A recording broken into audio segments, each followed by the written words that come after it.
Hello, everyone. Welcome. This is October 1st, 2024 SIG Node meeting. We have a couple of things on the agenda and a handful of things in the backlog, so let's get started. I wanted to start off today just running through that we kind of kept planning 2 weeks ago, and we're coming up on the PRR freeze, so I just wanted to real quick poke through the KEPs.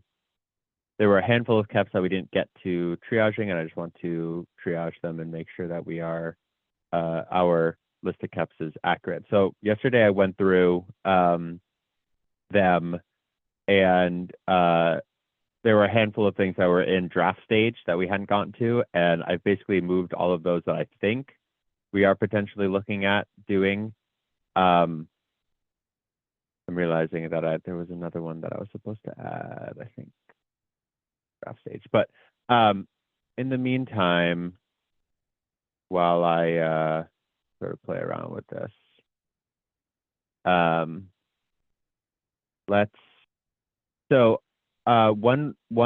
KEP that I know there was some interest in, specifically Intel Sasha reached out to me about passed down resources CRI. This seems to be an important one for folks doing confidential containers, but also wanting to add like devices and stuff.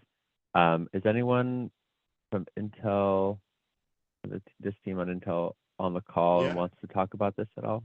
It's more. Hello. It's not working. Yeah, the audio is a little bit choppy. Not much. Some computer. Most about that.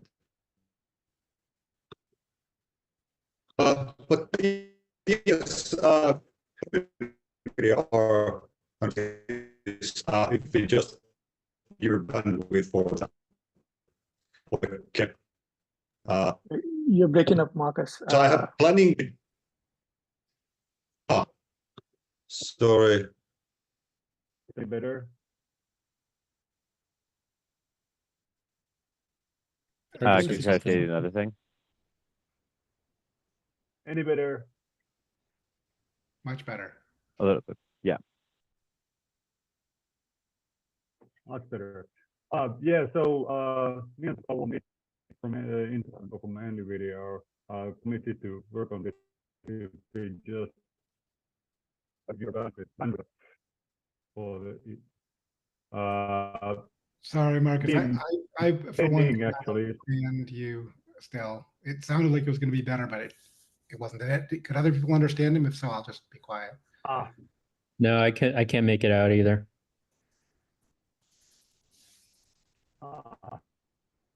Why don't we move on? And Marcus, you can go ahead and type in the chat what you want to say, and then we'll move on with the other ones verbally. That's a good idea, John. And we can loop back to this. Okay. Another one that I had potentially had a little bit of interest in, I wanted to talk about dynamic node resize. So this one was stalled for a little bit last year. I talked with the author, and I thought that it might be like, I was really thinking it was a little bit higher priority for us as Red Hat. It's not actually, so I'm not sure if we want to push forward for it, but an idea that I had was it could potentially be easier to get this in if we scoped it down to just sizing up a node rather than downsizing. If we do downsizing, then we have to go through the admission process again, and we have to refresh the managers, CPU and topology and all of that to make sure that the resources are still able to fit on the node. But on a scale up, I don't think we have as many of those difficulties. So I wanted to just propose that. I'm not sure if we want to push forward on this. I know it was interested by, the author was interested in working on it and has opened a KEP for it. So this could maybe be put at the low. There is also discussion going on about what Marcus is again the right person to talk about it. There is a Google Doc document where some of discussions is going on about the technical details and how we're going to do it. So Yes, it might and I be think not a big that priority, but at least it would be good in this state to get the cap into some draft state or provisional state. I don't know what will be the appropriate one. yeah, I think that document was distilled into a KEP, and I worked a little bit with Karthik on it to sort of like scope it down a little bit. So if folks had read that document but have yet to read the KEP, I would ask you to look at it because it has changed a little bit in changing the scope of the KEP itself.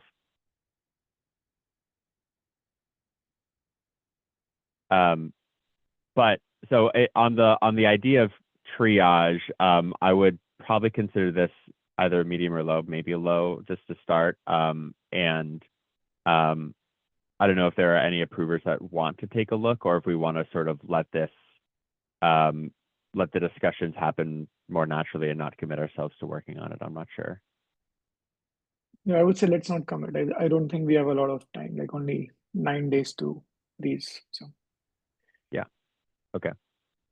So yeah, we'll leave it in proposed, and maybe we'll get to it, maybe not. C group stats collection. Oh, so Marcus, I haven't seen what you wanted to write in the chat, just so you know. So if you're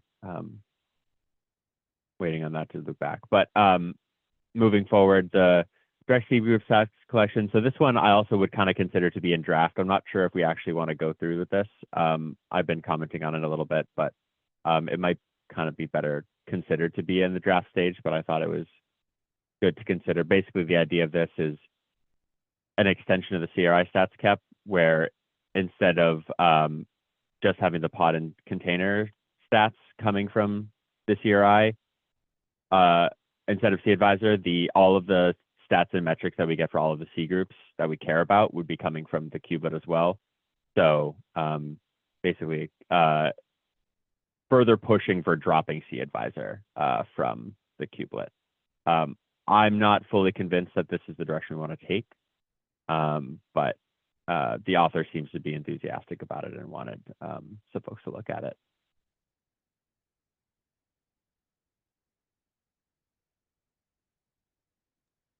Sorry, direct C groups collection from the kubelet or from where?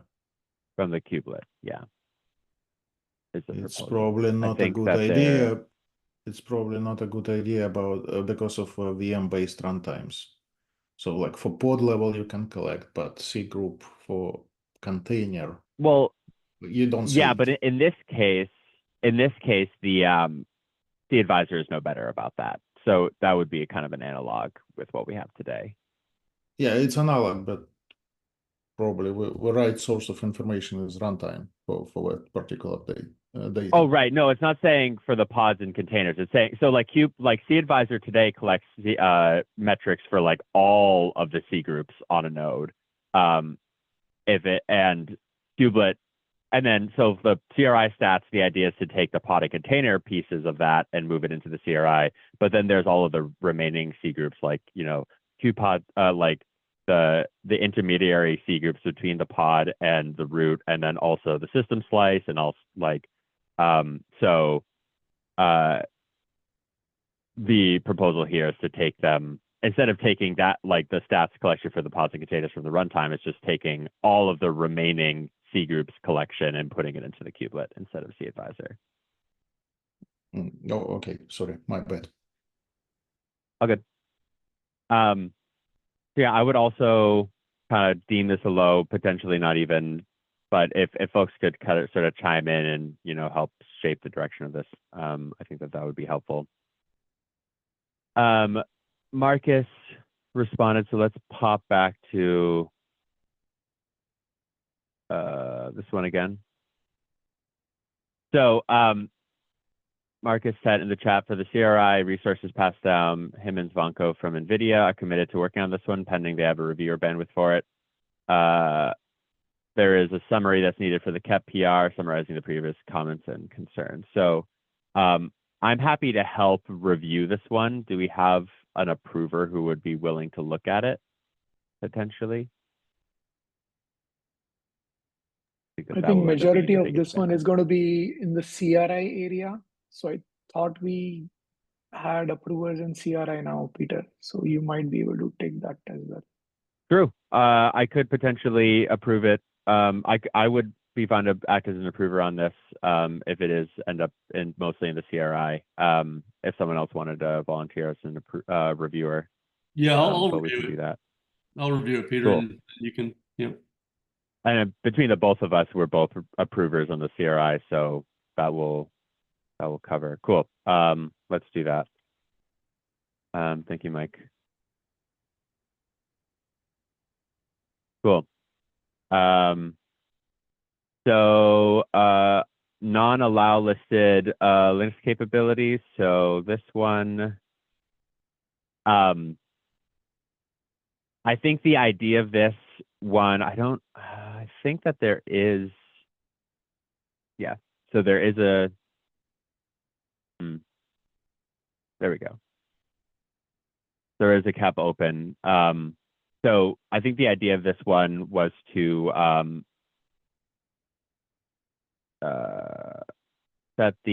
basically do better validation of the capabilities passed into a pod spec so that there's conformance between Prio and Containerd on what like generally we support. But I think that will end up being like changes to the way that we serialize the API fields. I think that this KEP is currently in provisional, so I'm not sure. It doesn't look like we're actually targeting it at this release yet. I actually didn't fully check in on the state of this. So Yeah. I think, Peter, we need one more way to indicate that something is not going to be in alpha, but we're just going to iterate on the cap on the enhancement if there is bandwidth. So instead of the proposed stage as alpha, we just say polish the cap or work towards. Yeah. Yeah. Or like proposed stage, like provisional or draft or something. Cool. I will add a note about that and do that after this. I need to figure out. Okay.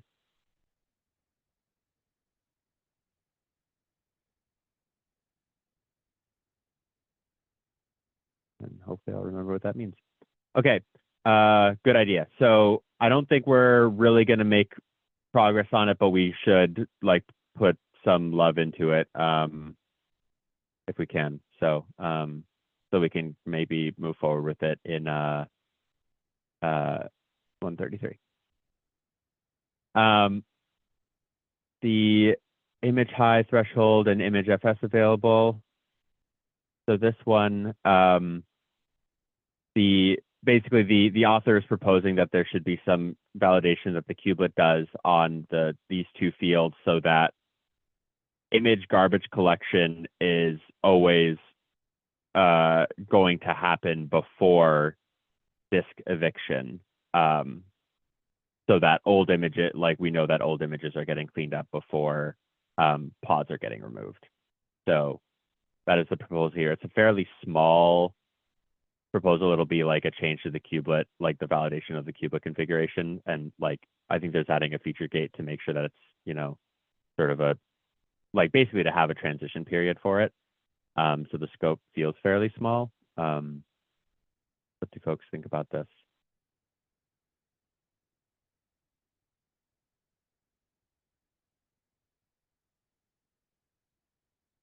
I don't find it to be a particularly high priority piece because technically speaking, there's no reason we need to do this additional validation. It from the perspective of the author, it would be a better user experience if the kubelet was more clear, like, hey, if your configuration is set up in this way, then like you're going to have evictions happen before you have, before you potentially clean up like dead images.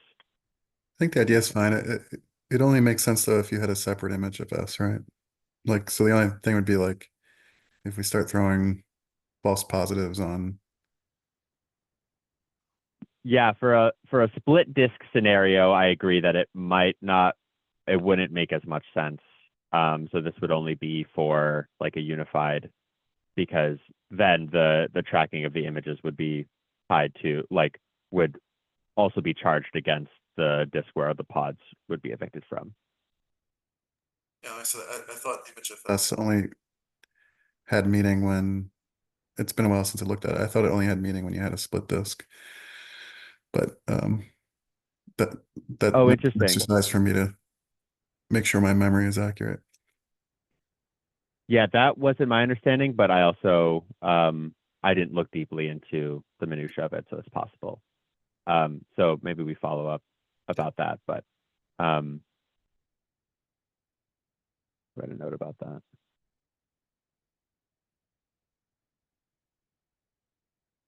I think if it's not a split disk, it ends up taking the same value as the runtime storage location. But either way, it's just I can't recall the detail. Totally.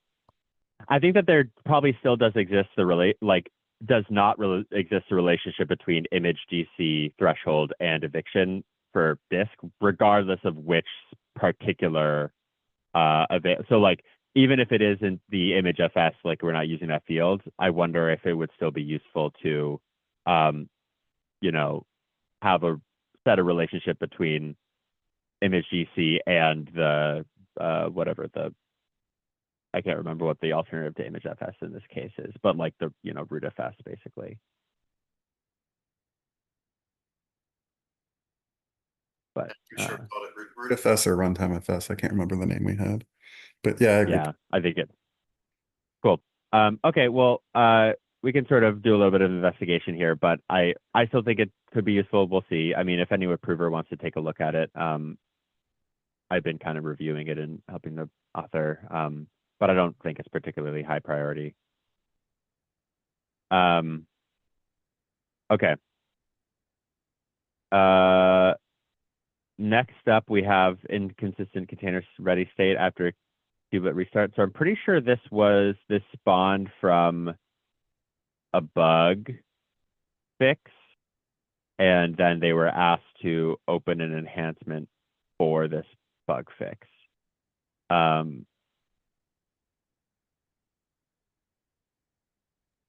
Yeah, I there are a couple don't- of questions to this cap. I mean, cap in general, very easy. Like after a kubelet restart, just rely on container status as a ready and don't reset it to not ready. I think there are a few questions to the cap draft. I can keep reviewing, but I don't think it's a. I mean, this behavior exists for many releases, so I don't think it's a particularly high importance. But I can follow up on that. Cool. Thank you. Do you want to act as the approver and then, once you feel like it's in a good state, whether that's in 132 or in the future, we can sort of move forward with it? I can do it. Good, thank you. All right. Thank you. Pod terminated added for pod. So this condition for a terminated pod, I also don't know the state of this. I'm not sure if I think that this was a cap that was open for 130 and then, or 131 and then slipped. Oh no, 130 probably actually. So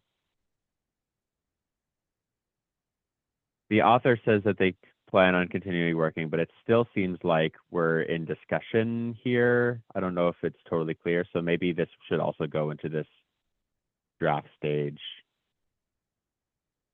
I haven't heard directly from the authors saying that they want to push forward for it, but we should have, if folks can take a look at it so that we can make some forward progress on it. I think that would be good, even if it doesn't actually land this release.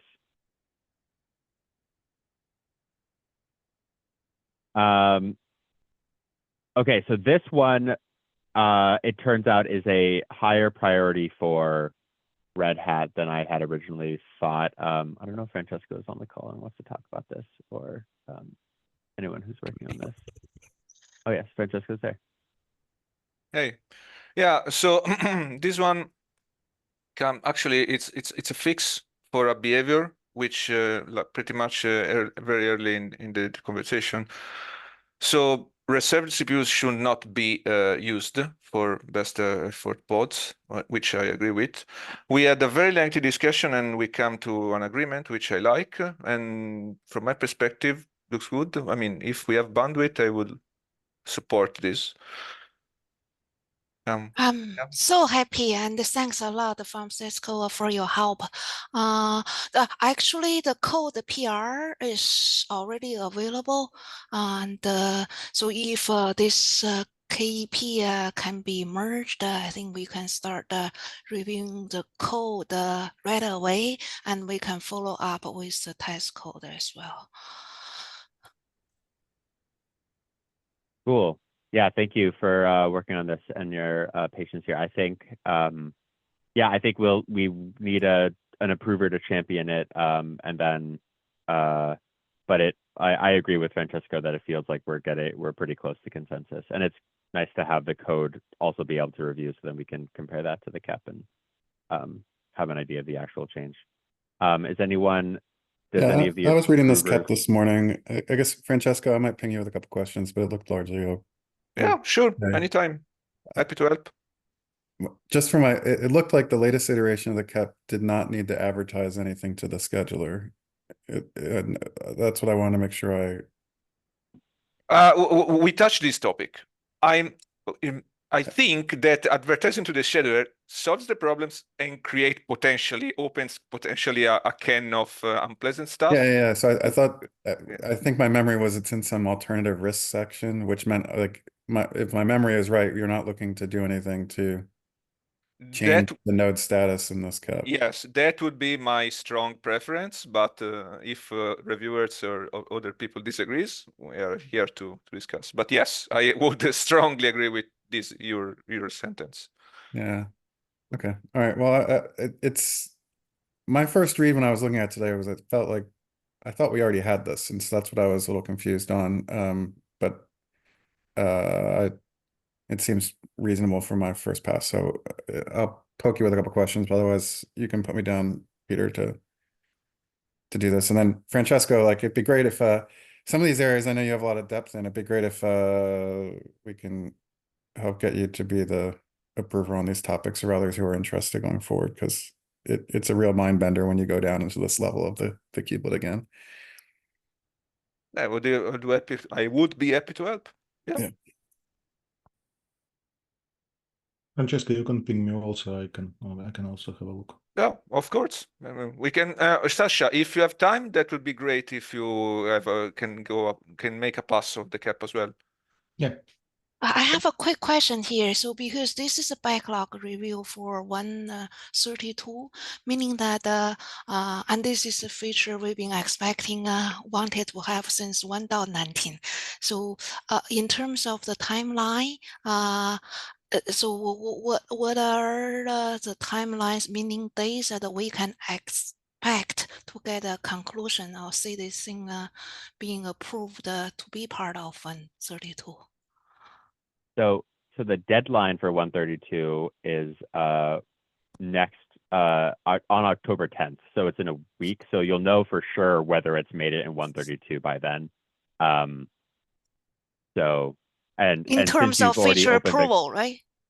In terms of feature approval. Okay, all right, I got you. Thank you. And then the code freeze, I think, is in November, I think. So it'll come like a month after that or so. Okay, all right, thank you. Thank you. Great. Since it's been around for a while, I'm going to mark that as a medium, but we can adjust priority. I mean, whatever we kind of set it as. I got asked to move CPU memory manager windows, so I'm just going to do that real quick. I'm going to do that. I don't know if it's on our board. It's not, so I'll do this on the side. We have a different Windows one, the graceful shutdown. Does anyone? Yeah, I can talk about this. So this is, adding, as the KEP says, adding the graceful node shutdown support for Windows. I think we've been kind of iterating on the KEP, and there is a working proof of concept for this.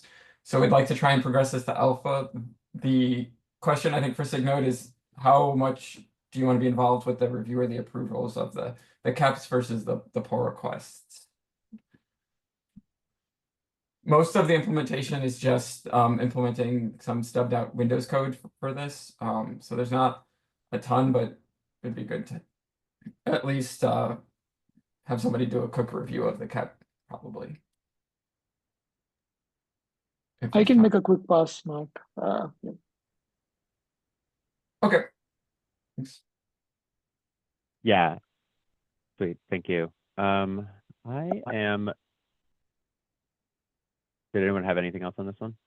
Yeah, I want to say that from code perspective, there is a PR refactoring existing Linux implementation to moving like different pieces and different classes. So there will be an effect on like Linux as well. And we will need to have SIG Node involved. So there'll be some change for Linux graceful termination. Mhm.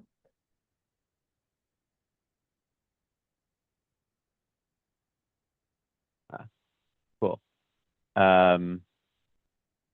Sweet. So let's move. I will finish the paperwork up there. Okay. Great. Thank you all. One more from the Windows side, probably a similar conversation. Yeah, James, are you on the Yep. call? Yeah, sorry. Yeah, so after our conversation last week, I went ahead and moved everything over into its own separate KEP, added a feature flag and some details on testing.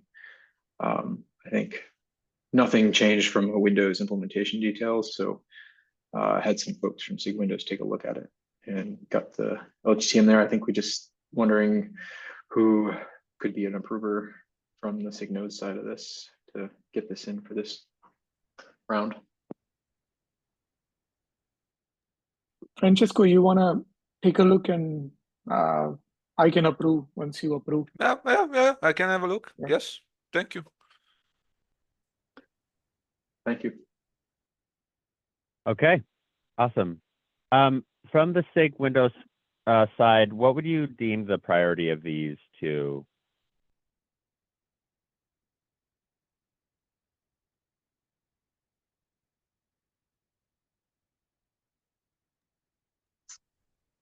I mean, oh, go ahead, Mark. or go ahead. I was gonna say, like, I think for both of these, there's not much, like, it's really just implementing some of the Windows functionality. So, like, we'd like to get them in, and hopefully it's not too much of a review burden on SIG Node, since especially for like the Windows CPU manager, we're not actually changing any of the topology manager or anything. Possible medium. Sure. Yeah, absolutely. I'm happy to, defer, especially because the sort of the scope of the like specific SIG node code is quite small. Like I'm happy to set the priority that SIG Windows sort of feels with it so we can match your urgency basically. So medium is fine with me. Yeah, and for the Windows graceful shutdown, there's not any changes to like control plane or interactions with the control plane of the kubelet. It's just once the kubelet gets the signal, how do we handle it on Windows? So we're happy to help test and review all of that implementation, but there is, as Sergey mentioned, a little bit of overlap between, or just like refactoring in there. Totally. Great. All right. That works. So I believe that is all that we needed to do for this triaging. I think everything else has been sort of, well, I guess I will just show what we have. It won't yet include these. I'll move some of these to considered for release, but just as a sort of summary, like we have currently more than 33 KEPs in considered for release. We have a decent spread. There's a number of KEPs that could use reviewers, and I think one that we did not add an approver for. I don't know if we talked much about PSI, but so for well, I think Renal actually merged the KEP bump, so we can just have that. But so if now that we're a little bit more than a week away, let's direct some energy at KEPs, and I believe the Wranglers will have begun, if not, will soon begin to start poking people about things that need attention. So pay attention for that as well if you're an approver or if you're a KEP author. Sweet. Anything else on KEPs?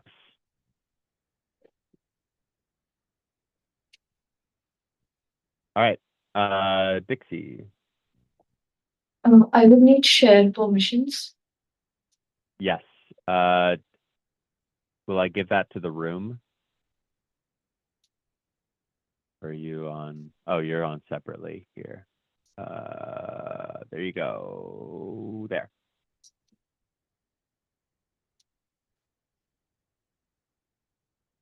Okay. So this is for pod level resources. We had a lot of discussions back and forth internally about how the validation logic, how the defaulting logic should work like. Just a little bit of background. Today, there is a very complicated formula. It's the link goes to the link redirects to sidecar containers kept. There is a very complicated formula to calculate the resource requirements at the pod level. And what our discussions, through our discussions, we decided that it might be good that the user doesn't have to care about this formula when the pod level resources are calculated. So we tried to cater our discussion so that we accommodate this particular thing. So this is the most common use case that we think that the user would use with pod level resources, where there is a pod with a complicated pod with init containers, sidecar containers, and regular containers, and the users specify the request for each, or maybe some, and they would specify the limit at the pod level instead of at each container level. So after discussions, we thought that this might be appropriate. So for pod level request, so today what happens is at container level, if container level limit is specified and request is not, we default the request equal to limit. I'll talk about the request first. So we default the request equal to limit. So I think with pod level resources, it won't be possible to do that kind of defaulting logic at the container level. So rather, we would move this defaulting logic at the pod level. So there are two different scenarios that could happen. So we want to say that the defaulting logic will happen for pod level request only if either pod level request is not specified and there is no way for Kubernetes to gauge the pod level request from the container level request. So I'll walk over a few examples just for pod level request first. Say there is a pod. So, the one in bold is the only one that that the user has specified. Say there is a pod for which the user specifies only pod level memory limit. Now for pod level request, the question should be: is there a way? First of all, is there pod level request specified? No. So there has to be some defaulting logic. But then the second question is there a way for Kubernetes to gauge the pod level requests from the container level requests? So for this particular case, like I said, only pod level memory limit is specified. So there is no way for Kubernetes to gauge from the containers as to what the request would be. So in this case, we could default the request equal to limit, just as we do for containers. And then both the containers would have an upper bound on the limit of 100 gigabyte, which is what we would set. And then the request is minimum for each container. Does anyone have any concerns with this? If not, I'll move to the next scenario. And I'm sorry, I'm confused. Don't we default limit? You're saying we default the request to the limit when the request is not specified or or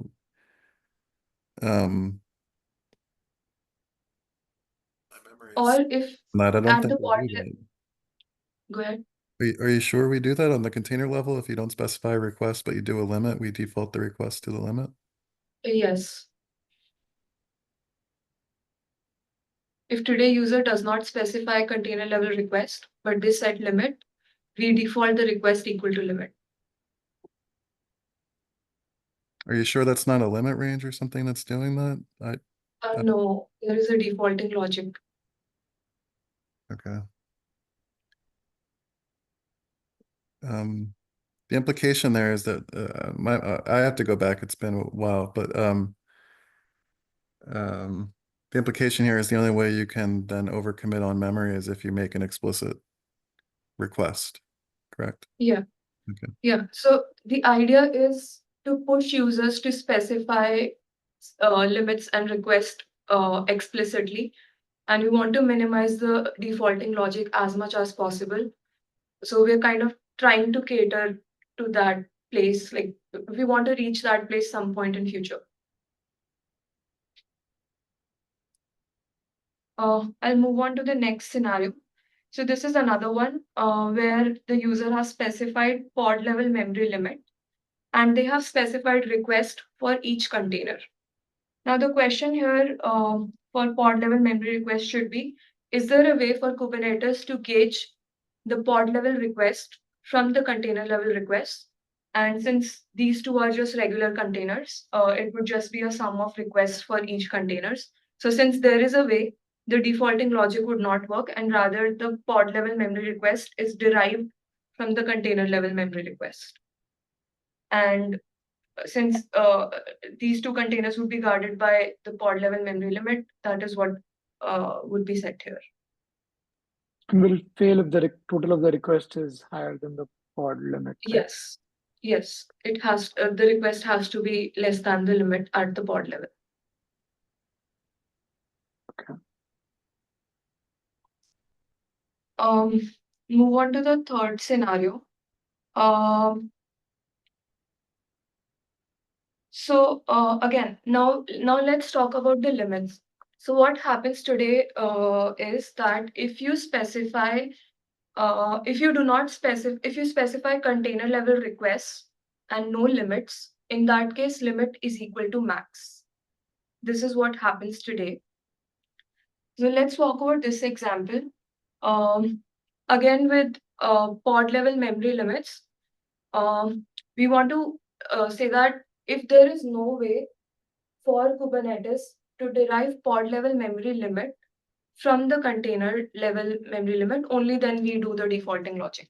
So if you see this example of a pod with two regular containers and the user has specified pod level memory request and limit for each. So now to get pod level memory limit, the question would be, is there a way to derive that from containers? Since both have limits specified, there is a way. We would just do the aggregate of that, and which is 120 gigabyte, and set that as the pod level memory limit, and then the container level memory request is minimum. Any concerns or questions?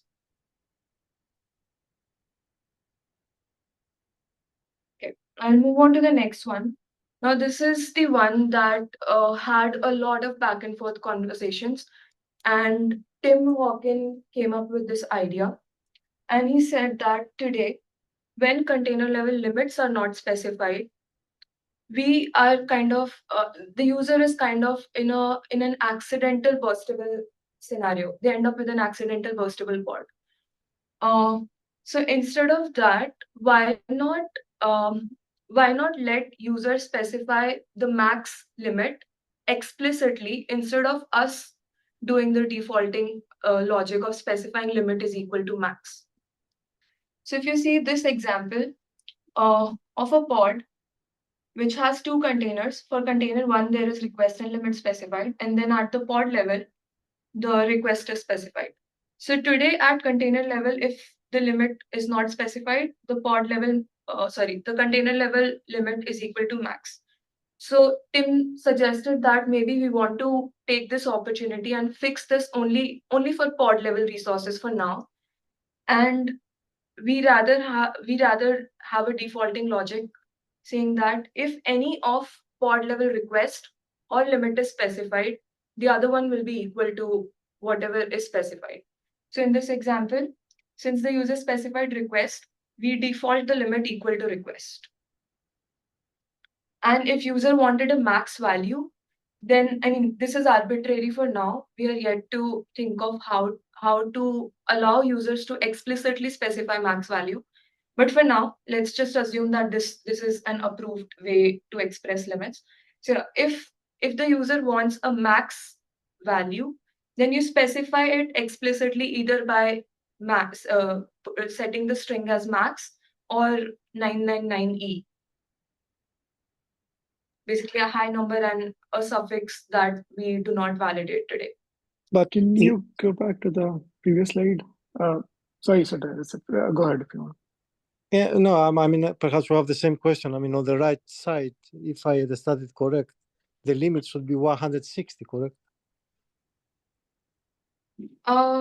No, the limits won't be 160 because there is this second container. So all the values on the left are the ones that are specified. The right part is basically the derived limits, the derived values. So the user But on has the right said pod, just only, won't the limit, if I understand the right pod right, it's 2 containers. One container specifies both request and limit. The other one only specifies limit. Won't the defaulting still then apply to make the request 100 at the container level? Where is defaulting getting? all the values that I have specified in bold. So both are the same pods, first of all. The left one is what the user has set. The right one is the same pod after we have applied the Okay. defaulting logic. And whatever is in italics and non-bold, that is what has been derived from whatever the user has said. So in this pod, the user has said only pod level memory request and request and limit for one container. Now I'm suggesting, as per discussions with Tim Hawkin, that since this might be an opportunity for us to fix the past mistake, and then, I mean, if it is a mistake, and then we just default the request and limit. If user has specified one value, we default the other value to whatever they have specified. What happens to the QoS class for the pod? Is it guaranteed now? Yeah. The QoS class would be guaranteed in this case. I feel like this would break people. Yeah. I mean, a lot of people undersize their memory.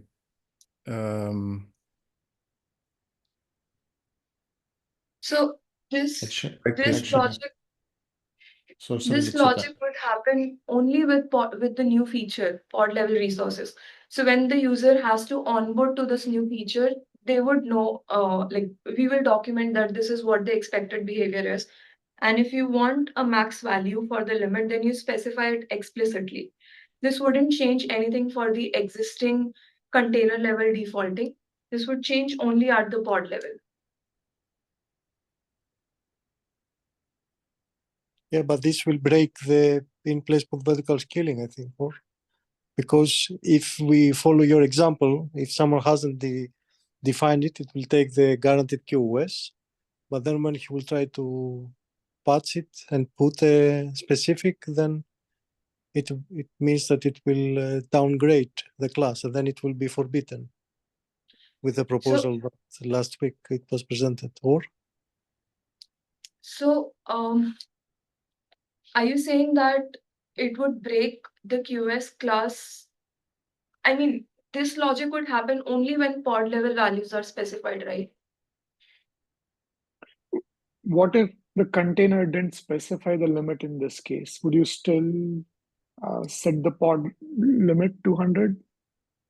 So are you saying that container level? Yeah, if the container didn't send the 60 limit here, it just said 50 request, and there was a pod 100 request, will we still set the pod limit to 100? Yes. But if user wants a maximum value, then they would have to specify it explicitly by whatever we finalize a way to express the maximum. Okay, so I think we are changing the UI for how someone would say something is burstable versus guaranteed. Yes. But only for pod level, and we want to try this change in alpha so that we can get user feedback, and there is a way for us to modify this before we go beta. I mean, in beta, basically. I appreciate it. I'm not sure we'll actually get feedback in alpha, so that's what I'm kind of thinking through. Like, I want to make sure I even understand what was being proposed here. Can you go back to the prior picture? I want to understand what Mernal was probing. So in this case, the user didn't specify a limit at all, and yet you want to define a limit. Is that right? Right. Why do you want to define a pod level limit at all? Like, why can't it just burst to the node capacity? I think so. This is coming from Tim Hawkin, and he says that since we are like Kubernetes is doing the defaulting logic, the users end up in a burstable scenario, right? Which kind of Kubernetes used to do the defaulting logic in the other direction. So, and I apologize that my memory was fuzzy on that. So Kubernetes today was saying at the container level, if you set a limit, then it'll default the request to the limit. But here I didn't set a pod level memory limit, and you're defaulting my ability. You're eliminating my ability to burst now. And that's the part I think is going to break a number of people. I think the proposal is you can still burst, but you have to go and set the max to infinity or whatever token Right. we come up with that. Yeah. The default right now, the default assumption had been you set a request, you can use up to what the node is allowing. Yeah. This is eliminating that assumption. I think that's going to break a lot of people's minds. Even if I understand it's scoped to if you had used pod level resourcing, I still think it's going to break a lot of people's brains to change the semantic. It broke mine as we were talking here, so I don't know if I appreciate Tim's perspective. I just wasn't in the conversations with Tim. Not only yours, I think this defaulting is going to break a lot of things. And I like adding more implicit things doesn't help. I guess what would be the negative in just keeping the limit unbounded? Like what's trying to be protected by specifying a limit? Because the effective limit is going to be the node allocatable limit. Right. So I think the burst, I think the QS class being burstable by default in this case makes the node unstable, because there will be there is a chance when a user kind of creates a lot of pods on a node, and then all of them end up being burstable because they did not specify the limit, and that kind of leads to the nodes being unstable. So which is why he was like, let's try to see if we can change the defaulting logic. And if the user has to onboard to start using this pod level resources feature, then they will have a way to specify the max by default. Like today, what happens is because of the defaulting logic, they kind of end up, there is a chance that they end up accidentally with the burstable pods. Maybe that's not their intention. I don't think it's accidental. I think the also the inverse is true, which is like people size these things poorly in general. And like we don't have VPAs actively running everywhere sizing these things based on utilization. So it's also just as likely that you're underutilizing as much as overutilizing on your request. I'm not comfortable with the defaulting semantics changing right now. Like I think this is a really big change, and the fix isn't. I appreciate Tim's perspective, but it's not winning me over, I guess. Another factor is, right, if you have a lot of burstable ones, if they are misbehaving, they'll still get killed or evicted. But if you accidentally end up with a lot of guaranteed, the node will be an even worse situation because they are protected with a lower score. But if you end up being in guaranteed, then the number of pods that will be scheduled on that node would be fewer, right? Yeah, but then that also meant you had to be really good at setting your reservations. And then I think with Secret Suite 2, we don't have enough experience yet to know, like, also just the impact of CPU throttling that will happen on your workload. Basically just like I wouldn't use pod level resources as a moment to change quality of service semantics. I thought that too. And I mean, because I didn't want to do all the extra work in my KEP, which is why I was also against it. But then if we do not do it in this KEP, it will be very difficult. Like the users will get accustomed to this behavior, and it will be very difficult for us to change in future. Like I like Tim, and I have a lot of respect for Tim, and hopefully Tim feels the same about us. It's just Tim's not on the call, so it's hard to argue with Tim by proxy. And so if you felt one way or the other as well, like I guess maybe the next step is we just get a discussion with Tim.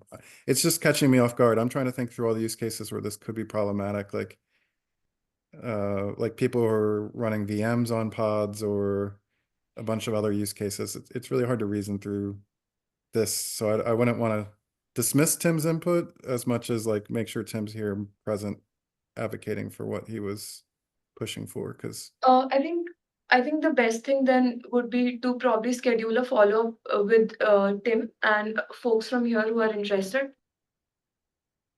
The only problem is I'm kind of the deadline is near and I wanted to get this get a final decision here. So is it possible for all of us to meet sometime today or tomorrow?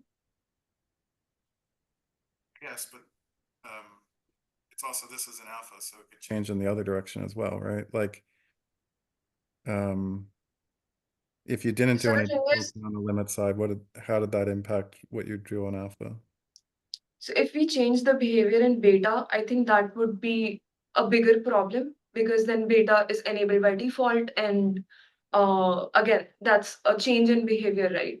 So we wanted to try the other way where we change the behavior in alpha. And if we are not able to, like, if it doesn't sit well with us, we change it to default in beta. Yeah, I just know that we're not going to get wide enough usage of a change of this feature at alpha to have any real feedback on it. Like, I mean feedback from the folks in here as well, right? Like it just gives us enough time to think of all different use cases and everything, and then change it to beta rather than the other way. I just feel like this is inverting the conversation. Like it's advocating for a change without a lot of feedback versus like the change in like keeping the present behavior as it is and then changing it. Like that's the part that's confusing me. And then the other thing was like, this is talking a lot on non-compressible resources. Was CPU level defaulting going to follow the semantic too? Oh, yes.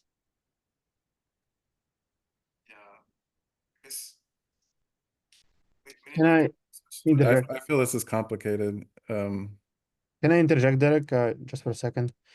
I feel like we have so many discussions about this pod level requests and limits, and most of the discussions about defaulting logics. Like we go in circles into like what is defaulting needs to be, like whether we default this or that. So will be, but I'm understanding that everybody wants to implement pod level resources one way or another. It just we cannot agree on this defaulting logic. Can we agree on like alpha being both needs to be specified? Like if you want to specify pod level request, you have to specify pod level limit and vice versa. And then like maybe like next release, we will discuss defaulting logic and relax this requirement. I really want to unblock this cap, but I don't want to, and like defaulting may be important later, but I want to make sure that we're making forward progress here. We cannot require someone to specify a limit if they specified a request, right? Like, if they want to be inburstable. So the best we can do is mimic what we have already at the container level and then. But those are new fields, right, Murnal? It's pod level fields. And like if you implement one way of defaulting, then it's very unlikely we will want to change this one level way of defaulting. I guess, yeah, Sergey, I don't want to like break momentum as much as don't make hard choices with a bias that it's going to make nodes more stable that I don't feel has been proven, versus just like the absence of ability to default, just go and set it to the node allocatable level. And then the other thing, just it's hard to reason through this really quickly, and I appreciate all the energy that went on the folks who had been putting this together, but like all the places that people inject sidecars into applications independent of what the original author did, and then trying to rationalize its implication if you set it too low of a memory limit, I just can't reason through here clearly. And so in that spirit, like I'm all for finding ways to constrain the cap so it's considered a safe and known spot, but like for the user community I'd be working with, like, there's no shortage of people who'd be setting mutating of pods to add a sidecar that nobody knew about, and then trying to reason through what the implications on pod level memory limiting setting and stuff is. It's really just hard for me to deal through. Yeah, I agree. And I think reading the title, if the motivation is to fix like an accidental bestable scenario, another alternative would be not to allow, not putting limits. I mean, I'm as a user, I would prefer it than just being on default there.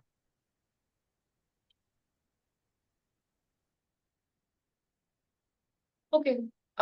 Yeah, I think I'll schedule a follow-up.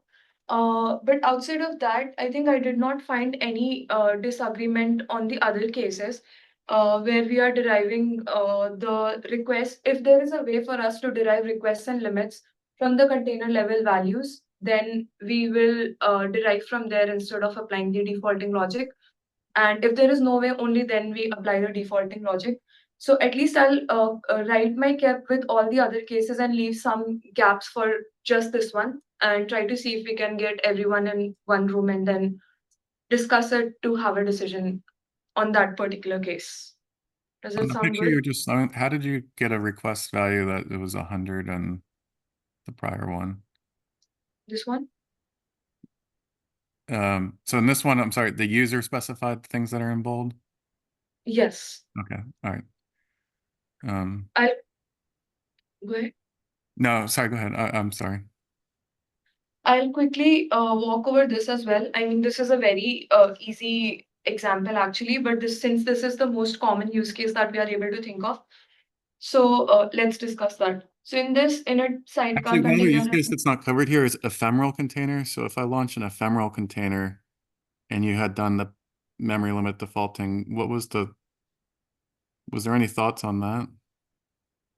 Because they wouldn't have been accounted for in anything. And so I feel like you always need that slack capacity to do ephemeral containers.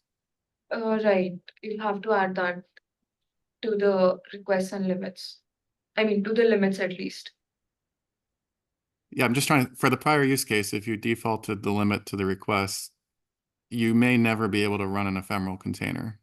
And I just wanted to make sure that that was understood, because there's been no discussion of ephemeral containers and they always run best effort. Okay, yeah, I think that's a good point. And I have taken a note of it, and we can, if at all we have a follow-up, then we can discuss about it. I'll quickly, since we are out of time, I'll just quickly walk over this. Let's say the sidecar container runs for the entire lifecycle of the pod, just for simplicity. The user has specified pod level memory limit and requests for each containers. Then pod level request can be derived from container level request, which is sum of max of either init and sidecar container or sidecar and regular container. So that would be 50 plus 50, which is 100. And then all these containers will have a limit of whatever is specified at the pod level. Does anyone have any concerns? Okay, so I think just the follow-up for the defaulting logic is this. And I'll see if we can get all of us in one room either today or tomorrow, and we'll reach out on Slack. Yes, Sergey was advocating for rejecting a pod if pod level request or limit is not specified. I'm just reading the chat from YouTube. Oh yeah, that's just a clarification. I think there were two different kind of thoughts happening in the chat. And one is if you don't specify anything, then it's basically unlimited like today. And the other one is actually rejecting it. I think it was a little bit mixed up. But I think overall, maybe the is like I don't know. A team has some concern about having too many burstable pods that are set by accident because people just feel uneasy to not specify a limit, and it's quite obvious. Like I don't think everyone here agrees with that. That's a problem, or that was the intention. So Or maybe we, that could be fixed at another layer. That could be fixed at like a policy layer that you deploy. yeah, I agree. Actually, I think I actually are in the camp of trying to simplify things. There are too many defaulting, too many derived logic, too many places where we specify things that other components don't understand. Yeah, so I think if we can try to simplify things, that would be great for everyone. When you say simplicity, do you think throwing an error for users when they don't specify, like Sergey suggested, when they don't specify the request or limit, would also be a simple way to use this API? And if they had to specify a max limit, we'll just find a way for them to express that value. Yeah, I think if something is unintuitive or does not make sense with how things work with containers, we can simply say, okay, I don't know what the good default is here. I'm just gonna error out, and users should specify it. I think rather than having to remember all these different rules, it may just be, oh, okay, you don't specify this in this scenario, specify it, and we can later expand defaulting if needed. Okay, so does I think I at agree least with that everyone- in general, but Manuel, are you okay with if user doesn't specify a limit, then we reject it? Is it this? I think you're talking about when we cannot derive anything from, or it Yeah, doesn't so I match think the containers. Yeah, so I think the behavior, I think what we felt, a lot of folks I think felt, I hope I'm not misrepresenting them, but if you specify the request, it should match the behavior for containers where it goes into the burstable class. I think I'm okay with that. Just saying request equal to 100 and then we don't specify limit, that's the max allocable. Yeah, that I was okay with keeping the sins of the Yeah. past into the Yeah. present. Yeah. And making and in that way I also felt like it was consistent with other resources that were not compressible, like CPU. I think a lot of treating both compressible and incompressible resources as having a limit also seemed problematic because CPU limits could cause other performance issues that people weren't happy with either if they were defaulted. So in general, I'd rather just keep the present mistakes going forward if they were viewed as mistakes. Yeah, it sounds like we're more in agreement about like if it's simple to set to derive something, we can do it. If it's not, just reject it and ask user to specify explicitly instead of trying to guess what that means. Yeah. Yeah, and Well, like someone has to remember a huge table and like what the rules are. Even deriving is not easy. Yeah. You always make assumptions about like, well, I think like one of the next pictures what Dixie had about putting a limit 120 if you have like just two containers of 50. I guess what I'm wondering is, I don't know, was that Yuju who was speaking earlier? Yeah. Rather than solve the validation of unbounded limits at the Kate's validation layer, like if a use case wanted to like say like minimize SRE headache on unhappy nodes, I still question why that can't be solved at the policy layer, just as a part of like cluster planning, like for that enforcement of having to specify a limit. Yeah, I think it totally can. I agree with you. I don't want to discount that one, like, because we will have users ourselves who would want to do what you were describing, and so I appreciate maybe the spot where that audience comes from. It's just I would push us to do that more. And I do agree. Like, it's not just that users don't want to specify; they don't know what to specify as well. So I think the right sizing of the pods is a separate problem to deal with, and that has been tackled anyway. So we don't have. But this is something that is expected and it's done. I mean, initially we start with burstable, then we have the system in production, we do measurements, we update, we fine tune. It's correct. It's not like it's fire and forget. You just have it and done. It's even accidents, we learn from them. That's what I'm trying to say. It's Yeah, I think that's why I think we're sort of in agreement that we don't have to limit this at this level. At a higher level, there are ways to iterate and eventually enforce policy if it's needed. Mhm. And so we keep the flexibility at the pod level so that users can experiment and change and do things that they want.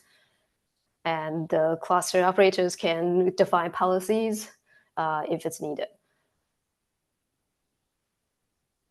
Okay.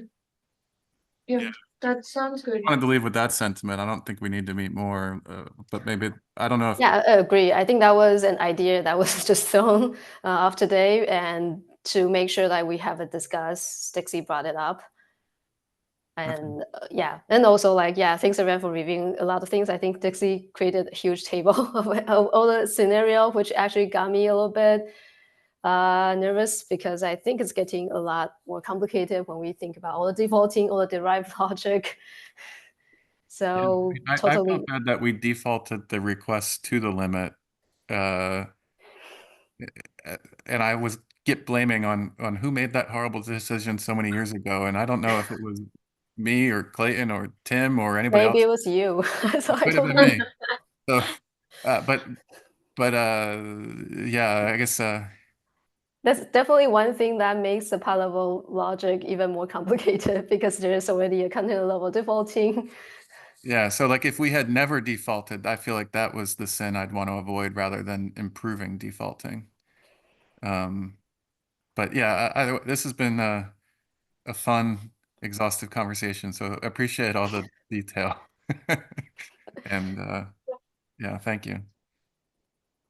Okay, so I'm gonna think about this a little bit more after all the discussions that we had, and we'll tag people to review my KEP either today or tomorrow. Right. Okay, Sorry thanks. for taking extra time. That's all. Thank you. Cool. Thanks, everyone. Talk to you next week.